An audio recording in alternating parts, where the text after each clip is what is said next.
एक समय की बात है। एक गांव था कांडा। उस गांव में एक बहुत ईमानदार और कर्मठ लड़का रहता था। वह बहुत ईमानदार था। वह दिन भर मेहनत मजदूरी करके घर का पालन पोषण करता था। उसके साथ उसके माँ बाप रहते थे। वह बहुत बूढ़े हो चुके थे और ज्यादातर बीमार ही रहते थे।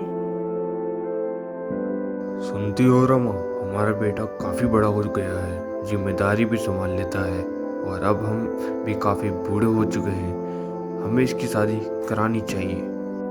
हाँ सचिन के पापा, मैं भी काफी समय से सोच रही थी कि घर में एक बहू ले आनी चाहिए। चलो अब सो जाते हैं, कल सुबह सचिन से ही बात कर लेंगे। अगली सुबह सचिन मजदूरी करने के लिए तैयार होता है। बेटा सचिन, हमने तुम्हारे लिए एक लड़की ढूंढी है, क्या तुम शादी करने के लिए तैयार हो? जी पिताजी, जैसा आपको सही लगे। और इस तरह सचिन शर्माते हुए घर से निकल जाता है। सुनती हो, मेरे एक मित्र रामू की बेटी की बात करें अपने बेटे के लिए। हाँ, क्यों नहीं। फिर एक दिन वे लोग रामू के घर जाके अपने बेटे सचिन की शादी की बात करते हैं। तो हाँ, क्यों नहीं, सचिन जैसा लड़का कहाँ मिलेगा? बेटा, हम तुम्हारे लिए सीता का रिश्ता लाए हैं, तुम्हें कोई दिक्कत तो नहीं है ना? और इस तरह सचिन और सीता की शादी हो जाती है।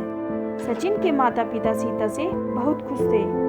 एक दिन सीता अपने घर के गार्डन में कपड़े सुखा रही होती है।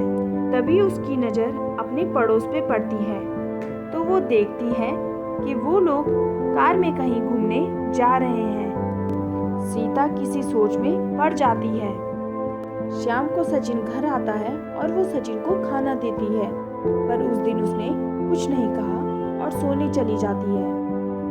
और सचिन कुछ सोचते हुए बोला, आज सीता को क्या हो गया? आज इसने मुझसे बात भी नहीं की। और दोनों सोने के लिए चले जाते हैं।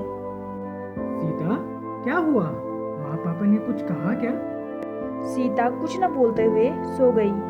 ऐसे ही कई दिन बीत गए और दोनों के बीच लड़ाई बढ़ने लगी। एक दिन सचिन जब घर आता है तो वह अपने माँ पापा को रोते हुए देखता है। तभी सचिन पूछता है, माँ, क्या हुआ? बेटा देखो ना, सीता दरवाजा ही नहीं खोल रही। और इस तरह सचिन सीता का कमरा खुलवाकर बाहर लाता है और बोलता है, सीता, क्या हुआ? तुम ऐसा व्यवहार क्यों कर रही हो? सीता चिल्लाते हुए, पड़ोसियों के पास गाड़ी है और तुम्हारे पास कुछ नहीं, क्योंकि तुमने मेरे साथ शादी।